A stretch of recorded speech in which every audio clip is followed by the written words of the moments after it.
Success means you are living your life to your full potential. If that has to happen, you need perception and an active intelligence. This was just aimless wander. As a child, as a youth, just wandered around without any purpose. So even if it is purposeless, you can't live without attention, isn't it? सद्गुरु लोगों को spiritual yoga सिखाने, उन्हें लक्ष्य और जीवन की सही दिशा दिखाने के लिए मशहूर है। ये एक ऐसी शख्सियत है जिन्हें मिलने के लिए देश के प्रधानमंत्री, बड़े बड़े सेलिब्रिटीज समय निकाल के पहुंच ही जाते हैं। अगर आप अभी तक सद्गुरु से नहीं मिले हैं तो आप किसी न किसी वीडियो या सोशल मीडिया ऐड में उन्हें ज़रूर देखा होगा। क्या आपको पता है फेसबुक और इंस्टाग्राम ऐप रन करने के लिए हर रोज़ सद्गुरु 1,35,000 खर्च करते हैं। ये डेटा सच में हैरान करने वाला है, क्योंकि बड़ी बड़ी कंपनियां जैसे माइक्रो ब्लॉगिंग को और मुकेश अंबानी की OTT प्लेटफॉर्म वुड भी फेसबुक या इंस्टाग्राम ऐप पर इतना खर्चा नहीं करते। तो ऐसे में सवाल ये आता है कि इतना पैसा सद्गुरु के पास आता कहाँ से? ये कौन सा प्रोडक्ट बेचते हैं और इनका मेन बिजनेस मॉडल क्या है? आइए चले ढूंढते।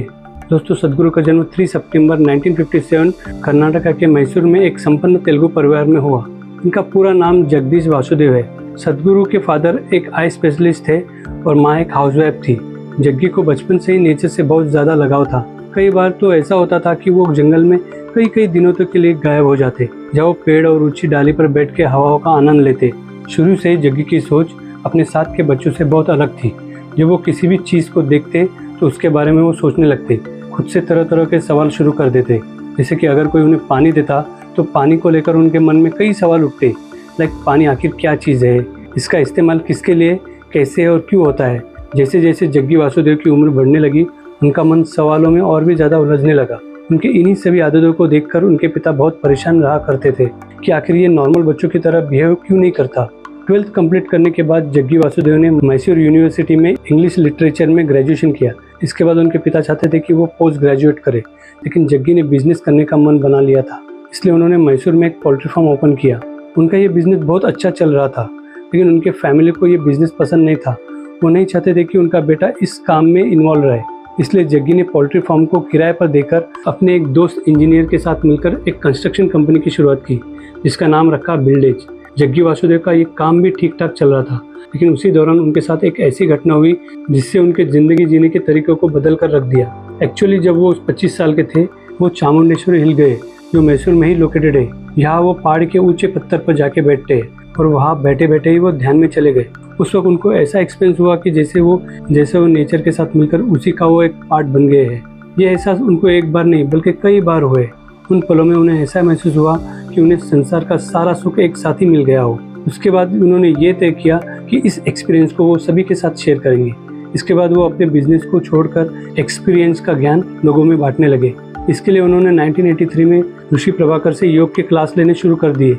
उनकी ट्रेनिंग खत्म होने के बाद 1986 में ऋषि प्रभाकर ने उन्हें कोयम्बतूर भेज दिया, ताकि वो उनके अंडर इंस्टीट्यूशन सेटअप करके योगा की ट्रेनिंग देना शुरू कर सके। दोस्तों, कोयम्बतूर जाने के कुछ समय बाद जग्गी वासुदेव ऋषि प्रभाकर से अलग हो गए। उन्होंने अपना खुद का एक अलग तरह का योगा की शुरुआत की, जिसका नाम था ईशा योगा, और ये काफ़ी हद तक समाधि योगा से इंस्पायर था। उसके बाद 1992 में उन्होंने कोयम्बतूर के पास ईशा फाउंडेशन की शुरुआत की, जो नॉन प्रॉफिट स्पिरिचुअल ऑर्गेनाइजेशन है।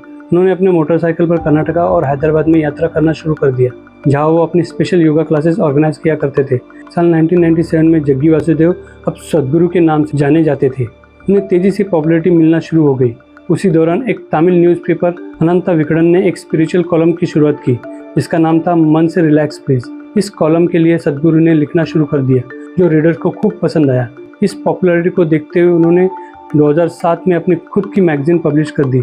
लेकिन उसी दौरान कुछ ऐसा हुआ जिससे सद्गुरु की पॉपुलैरिटी कई गुना बढ़ गई। दरअसल तमिलनाडु के चीफ मिनिस्टर M करुणानिधि से उनकी नज़दीकियाँ बढ़ने लगी थी। ये नई बॉन्डिंग लोगों के बीच और भी ज़्यादा फेमस हो गई। जब चेन्नई के अन्ना यूनिवर्सिटी में प्री प्लांटेशन के दौरान M करुणानिधि ने सद्गुरु के काम की जमकर तारीफ की, उसके बाद से ही सद्गुरु को तमिलनाडु के पॉलिटिक्स में खास रिकॉग्निशन मिलने लगी। 2008 में स्टार विजयनाथ के एक टीवी चैनल पर सद्गुरु ने तमिल सेलिब्रिटी के साथ स्पिरिचुअलिटी, सोशल इश्यू और डायमेंशन वगैरह पर बात करना शुरू कर दिया।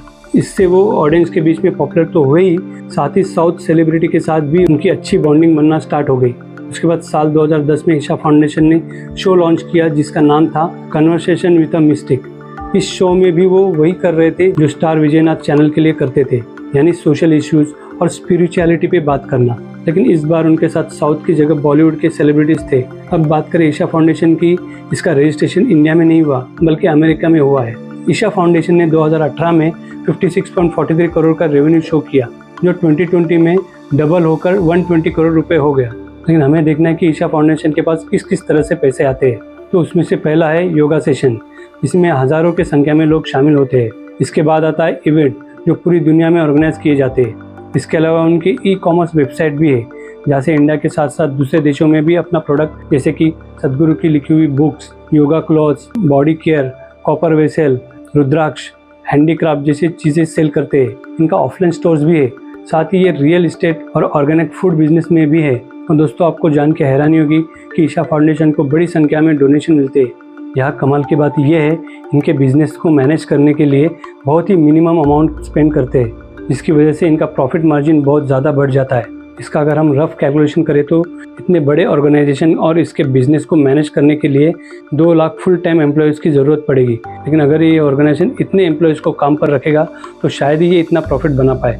लेकिन ईशा फाउंडेशन के पास 2.5 लाख एक्टिव वॉलंटियर्स है, जो ऑर्गेनाइजेशन के लिए काम तो करते ही है और उनमें से बहुत सारे लोग फ्री में अपना सेवा देते हैं। यही चीज़ सदगुरु के बिजनेस इकोनॉमी को मजबूत बनाता है। पर सवाल ये है कि सदगुरु एक्चुअल में सेल करते क्या है। अब दोस्तों, सदगुरु ने अपना एक पर्सनल ब्रांड डेवलप करके रखा है, इसलिए लोग उनके साथ समय बिताने की इच्छा रखते हैं। और इसी के चलते ईशा फाउंडेशन सदगुरु के साथ यात्रा का पैकेज भी ऑफर करता है। अगर आपके पास 50 लाख रुपए है तो आप सदगुरु के साथ मानसरोवर की यात्रा कर सकते हैं। इसके अलावा सदगुरु के साथ ग्रुप ट्रिप भी ऑर्गेनाइज की जाती है, जिसमें 30 और 60 लोगों का ग्रुप होता है। अगर आप 30 लोगों के ग्रुप में शामिल होना चाहते हैं तो इस यात्रा के लिए 5.5 लाख रुपये देने होंगे। अगर 60 लोगों का ग्रुप चुनते हैं तो 2.75 लाख रुपीज़। इसके अलावा आप 12 लाख रुपए देकर 12 दिनों के लिए सदगुरु के साथ बाइक पर हिमालय भी घूम सकते हैं। इसके अलावा सदगुरु महाशिवरात्रि भी होस्ट करते हैं। इसकी टिकट प्राइस 50,000 से 2.5 लाख तक वेरी करती है। जो लोग इस इवेंट में शामिल होते हैं आश्रम के कॉटेज में स्टे करते हैं, उन्हें 800 रुपये रूम फीस भी देना होता है। और ये सभी ऑर्गेनाइजेशन के अर्निंग का एक बेहतरीन जरिया है। इसके अलावा सदगुरु को पेंटिंग का भी शौक है और आप हैरान रह जाएंगे कि उनकी पेंटिंग करोड़ों रुपए में सेल होती है। उनकी बनाई हुई टू लिव टोटली नाम की पहली पेंटिंग 4.14 करोड़ रुपए में ऑक्शन हुई थी। इसके बाद उन्होंने अपने पसंदीदा बुल का भैरवा की एक दूसरी पेंटिंग बनाई, जिसका ऑक्शन 5 करोड़ रुपए में हुई थी।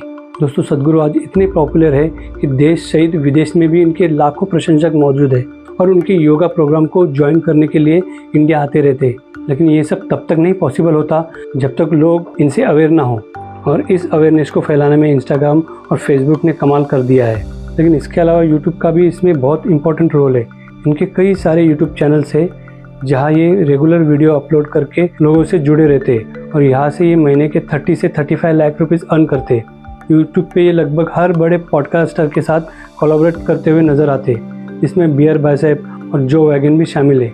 इसके अलावा ये सेलिब्रिटीज़, पॉलिटिशियन और बड़े बड़े बिजनेस लीडर के साथ भी दिख जाते हैं। इससे सदगुरु पर लोगों का विश्वास बढ़ता है और बड़ी संख्या में लोग इनसे जुड़ने लग जाते हैं।